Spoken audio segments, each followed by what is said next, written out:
Sobat Maestro, sesaat lagi kita akan mendengarkan program acara Renungan Hari Sabat bersama Advent Vision Media Ministry yang dibawakan oleh pendeta. Selamat mendengarkan. Yesus mau datang segera. Selamat pagi dan selamat Sabat saudara-saudaraku yang dikasihi oleh Tuhan. Salam sejahtera bagi seluruh pendengar Maestro yang kami kasihi.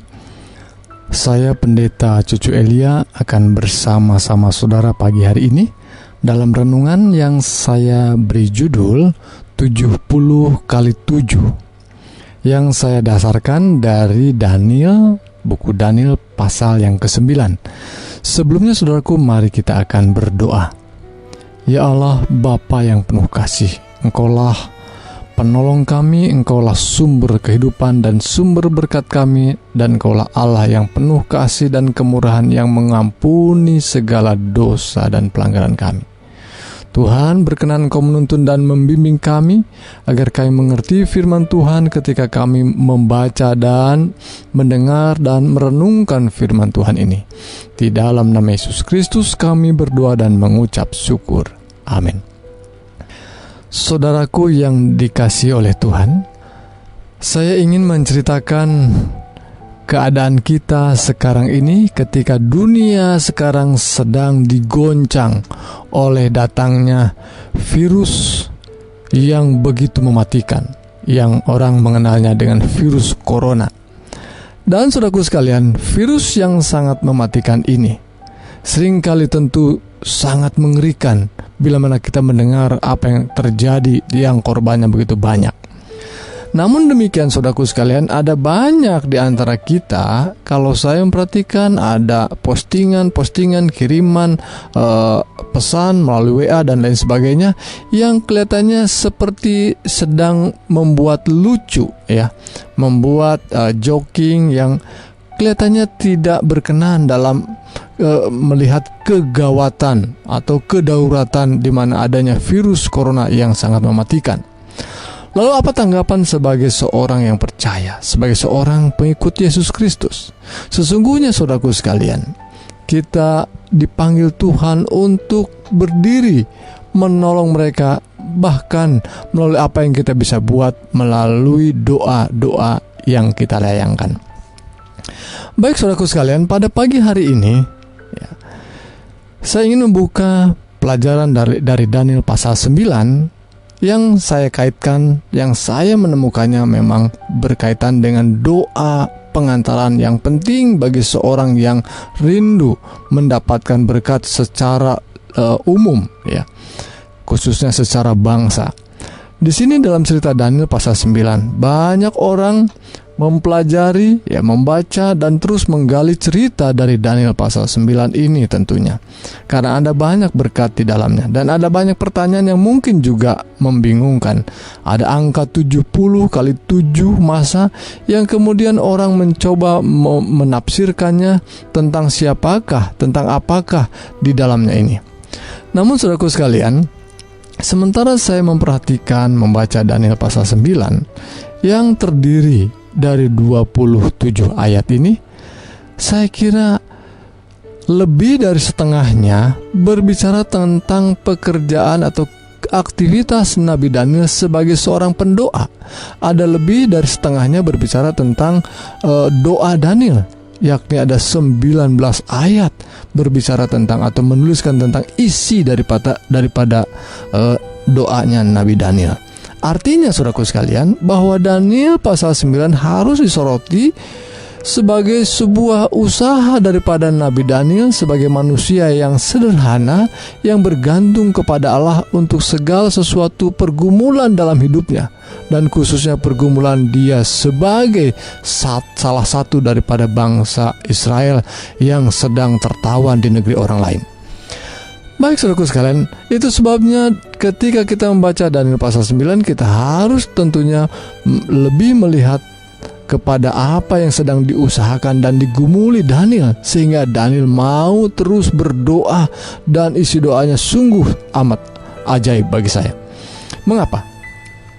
Tentu dalam doa Daniel, dalam Daniel pasal 9, kita menemukan bahwa pasal 9 ini tentu terkait dengan Daniel pasal yang ke-6. Karena pasal 6 dan pasal 9 memiliki latar belakang waktu yang sama, yakni waktu pemerintahan Darius yang sedang memerintah. Artinya bahwa cerita itu diangkat pada masa yang sama, ya. Nah, rupanya dalam pasal yang ke-6 kita menemukan bahwa Daniel sedang terhimpit oleh karena sebuah aturan yang dibuat oleh orang-orang yang iri kepadanya, sehingga ia terjebak oleh karena dia seorang pendoa yang setia.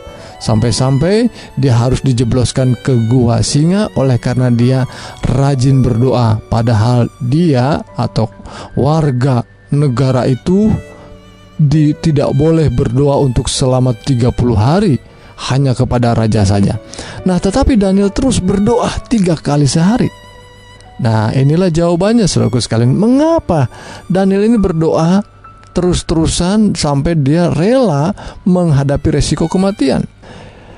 Isi daripada doa Daniel itu tercantum dalam Daniel pasal 9, di mana isinya terkait dengan permohonan, meminta pengampunan, meminta pemulihan dari Tuhan. Mari kita lihat sepintas doa Daniel ini. Lalu aku mengarahkan mukaku kepada Tuhan Allah untuk berdoa dan bermohon, sambil berpuasa dan mengenakan kain kabung serta abu. Maka aku memohon kepada Tuhan Allahku dan mengaku dosaku. Demikian, Tuhan Allah yang maha besar dan dahsyat, yang memegang perjanjian dan kasih setia terhadap mereka yang mengasihi Engkau serta berpegang pada perintah-Mu. Kami telah berbuat dosa dan salah, kami telah berlaku fasik dan telah memberontak, kami telah menyimpang dari perintah dan peraturan-Mu. Cukup panjang pengakuan daripada Nabi Daniel dalam doanya ini, dan itulah isi dari gambaran isi dari seluruh doa Daniel. Daniel sedang memohon pengampunan bagi dirinya dan memohon pengampunan bagi bangsanya. Doa seperti ini adalah doa pengantaraan yang menunjukkan bahwa Daniel sebagai seorang yang soleh. Namun demikian, orang yang soleh yang baik ini menyamakan dirinya dengan bangsa yang jahat. Ya, dia sebagai seorang pendosa yang sama seolah begitu, sehingga dia mengatakan kami ini adalah orang berdosa. Kami ini sudah berbuat dosa dan salah. Kami telah menyimpang dan kami memohon pengampunan dari Tuhan. Saudaraku sekalian, inilah doa pengantaran yang sungguh baik untuk kita pelajari dan untuk kita praktekkan. Bila mana kita ingin memohon berkat bagi orang lain, memohon pengampunan bagi orang lain, kita harus menyamakan diri kita seperti orang itu. Bila mana tadi saya di depan telah menunjukkan sebuah postingan orang-orang yang dengan lelucon menceritakan tentang virus corona, padahal di negeri Cina sana, di beberapa negara yang begitu meluas virus corona ini, mereka sedang dalam keadaan genting. Tidak ada satu hati untuk tergerak untuk melihat lebih dalam, menunjukkan simpati dan empati. Maka dengan berdoa sebagai doa pengantaran atau doa syafaat, kita sedang menunjukkan simpati dan empati kita kepada orang-orang yang sedang bergumul, orang-orang yang sedang menghadapi ujian yang sangat berat. Baik saudaraku sekalian, kita mundur kepada ayat sebelumnya, bahwa mengapa Daniel itu begitu sungguh-sungguh berdoa. Rupanya dalam ayat yang kedua dalam Daniel pasal 9 disebutkan, pada tahun pertama kerajaannya itu, aku Daniel memperhatikan dalam kumpulan kitab jumlah tahun yang menurut firman Tuhan kepada Nabi Yeremia akan berlaku atas timbunan puing Yerusalem, yakni 70 tahun. Saudaraku yang dikasih oleh Tuhan, Nabi Daniel saat menuliskan doanya ini dalam Daniel pasal 9 sedang berada pada masa pemerintahan Raja Darius, di mana sebelumnya adalah pemerintahan Raja Babylon, ya, Dimana kalau kita menghitung bila mana bangsa Israel ditawan oleh bangsa Babylon ke negeri Babylon ini, dan kemudian diteruskan oleh pemerintahan Media dan Persia, maka hitung-hitungannya kira-kira sudah mencapai hampir 70 tahun. Artinya, kalau dia seorang pembaca Alkitab yang baik seperti Daniel dan melihat ada nubuatan bahwa bangsanya memang akan dibuang, akan ditawan oleh bangsa yang lain, dan jumlahnya adalah 70 tahun, maka Nabi Daniel sedang berpikir dan merenungkan dan bergumul bahwa harusnya sudah ada tanda-tanda, ada kemungkinan bahwa bangsanya akan dipulangkan, akan kembali ke Yerusalem, dan akan kembali lagi untuk membangun kembali bait suci, ya. Itu sebabnya Daniel terus berdoanya menghadap ke bait suci di Yerusalem. Namun Nabi Daniel melihat bahwa situasinya tidak demikian, bahwa nampaknya tidak ada tanda-tanda bahwa Tuhan akan membawa kembali mereka ke Yerusalem. Nampaknya jangan-jangan bahwa mereka akan terus dan diperpanjang masa penawanan mereka ini di negeri asing. Sebab ada nubuatan yang lebih panjang lagi rupanya, yaitu nubuatan 2300 petang dan pagi. Dan ketika dia bergumul dengan sangat susah, bahkan pemerintahan melarang dia untuk berdoa kepada Allahnya, harus kepada raja saja, dia tetap berdoa setia pada Tuhan, karena dia bergumul berat bahwa bangsanya di dalam keluhan yang mungkin saja mereka akan terus menjadi orang asing di negeri orang asing. Dan itu sebabnya Daniel berdoa, terus berdoa dan berdoa, memohon pengampunan, memohon pengasihan. Nampaknya tidak ada alasan untuk mereka bisa kembali karena belum bertobat bangsa Israel. Namun saudaraku sekalian, di dalam kemurahan yang Nabi Daniel mengetahui bahwa sungguh Allah berkemurahan, meminta anugerah Tuhan, biarlah mereka di dalam segala kekurangannya, bahkan di dalam dosa yang mungkin masih menjadi bahagian daripada orang-orang bangsa Israel ini, Nabi Daniel memohon pengampunan dan diminta izin untuk dibawa kembali, membangun kota Yerusalem dan membangun kembali bait suci yang sudah lama menjadi runtuhan. Saudaraku sekalian, Nabi Daniel adalah sebuah contoh yang indah bagi kita, contoh yang sungguh menjadi berkat dan teladan bagi kita yang hidup pada zaman sekarang ini, di mana kita, ya, sungguh-sungguh boleh dipanggil Tuhan untuk menjadi seorang pendoa syafaat, pendoa yang mengantarai orang, dalam arti bahwa kita tidak seperti statusnya seperti Yesus. Memang Tuhan kita Yesus Kristus adalah imam besar kita, dialah pengantara kita. Namun ada perbedaan tentunya ketika kita mengatakan kita menjadi pengantara dalam doa kita.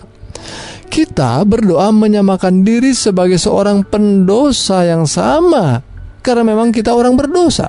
Namun Yesus Kristus sebagai imam besar kita, dia adalah orang pribadi yang suci, figur yang suci, yang dibuat dosa oleh karena keberdosaan kita. Tentu saja itulah perbedaannya. Itu sebabnya saudaraku sekalian, bila mana kita dipanggil untuk menjadi pengantara dalam doa kita bagi orang-orang yang sedang bergumul, sesungguhnya kita sedang menggumuli kehidupan kita sendiri, karena memang kita memiliki status yang sama dengan orang-orang di sekitar kita yang adalah orang berdosa yang sama.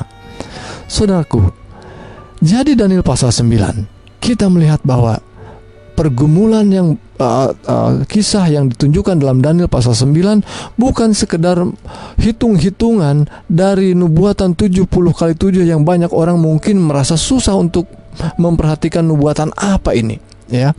Tetapi lebih mengarahkan pemikiran kita bagaimana kita bergumul untuk satu nubuatan yang Tuhan telah tunjukkan pada kita, dan kita berdoa, dan kalau dosa itu yang menghalangi, mari kita datang kepada Tuhan untuk memohon pengampunan dari Tuhan. Baik saudaraku sekalian, mari kita melaju dalam Daniel pasal 9 pada perikop yang selanjutnya tentang 70 kali 7 masa, yang ini telah menjadi judul daripada renungan kita pada pagi ini. Saudaraku, angka 70 kali 7 ini boleh dikatakan hanya 2 kali saja terjadi. 2 kali saja kita temukan, yaitu Daniel pasal 9 ini. Dan ketika Yesus menjawab sebuah pertanyaan dari muridnya. Ketika muridnya bertanya, "Guru, berapa kali kami harus mengampuni orang?" Apa kata Yesus? Ya, apa harusnya sekian kali? Tetapi Yesus memberikan petunjuk tentang angka ini, 70 kali 7 kali. Sebetulnya saudaraku sekalian, petunjuk dari angka ini ya bukan sekedar mau mengalihkan 70 dikali 7 menjadi 490 kali, bukan. Mungkin hitung-hitungan itu bisa saja menjadi sangat panjang. Oh, kalau sampai 490 kali begitu banyak sekali saya harus mengampuni. Tetapi lebih daripada banyaknya jumlah pengampunan itu, tetapi lebih merujuk pada Daniel pasal 9 ini, di mana itu adalah rujukan penting tentang angka 70 kali 7 itu, di mana ada tafsiran penting dari 70 kali 7 itu. Memang ini adalah sebuah nubuatan di mana angka-angka itu 490 hari adalah juga berarti 490 tahun. Jadi artinya ada nubuatan yang menafsirkan hari menjadi tahun. Ya, kita bisa membacanya dalam Yesaya 4 ayat 6 bahwa hari sama dengan tahun. Jadi dalam 490 tahun itu ada awalnya dan ada akhirnya, ada ujungnya.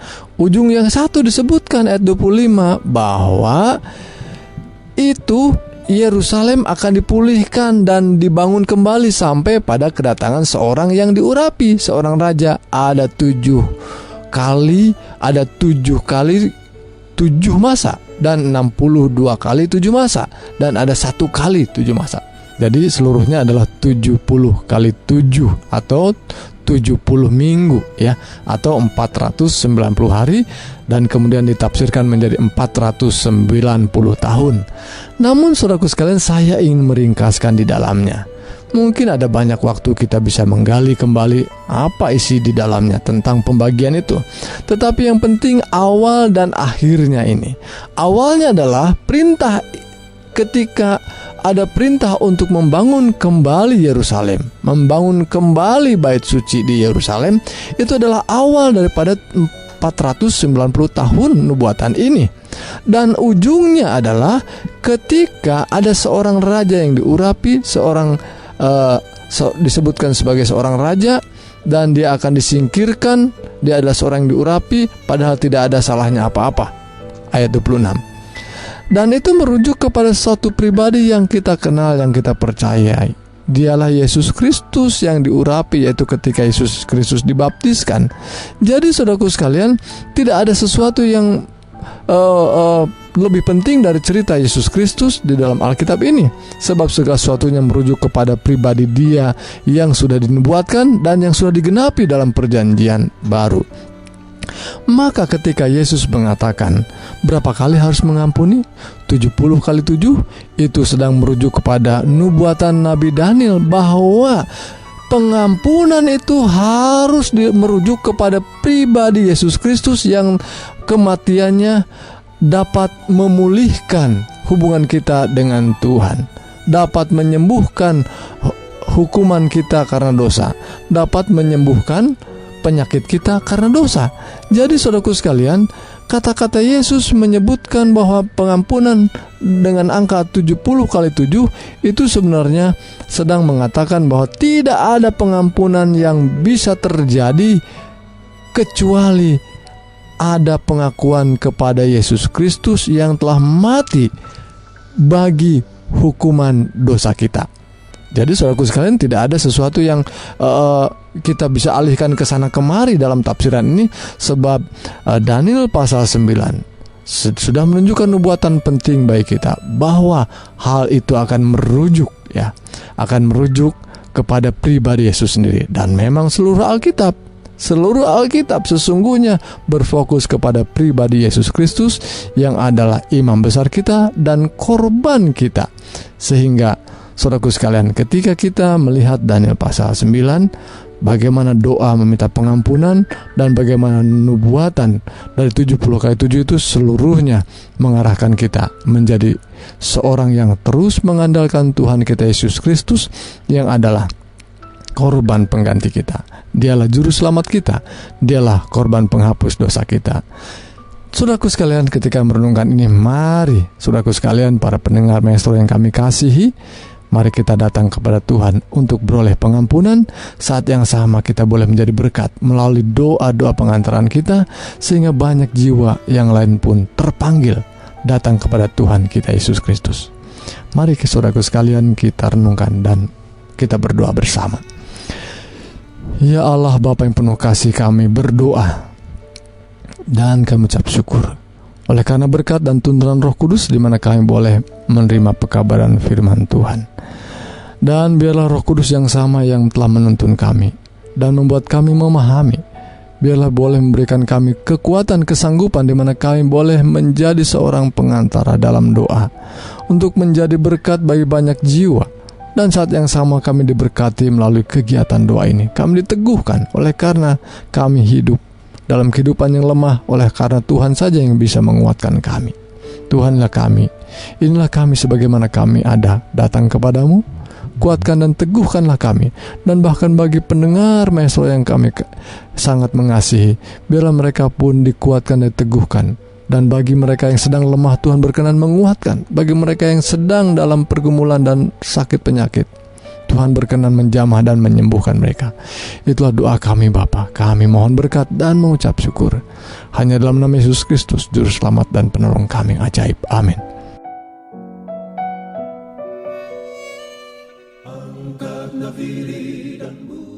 Sobat Maestro, Anda telah mendengarkan program acara Renungan Hari Sabat bersama Advent Vision Media Ministry. Untuk tanggapan pendengar, hubungi 087 888 777 689. Terima kasih atas kebersamaan Anda. Tuhan memberkati.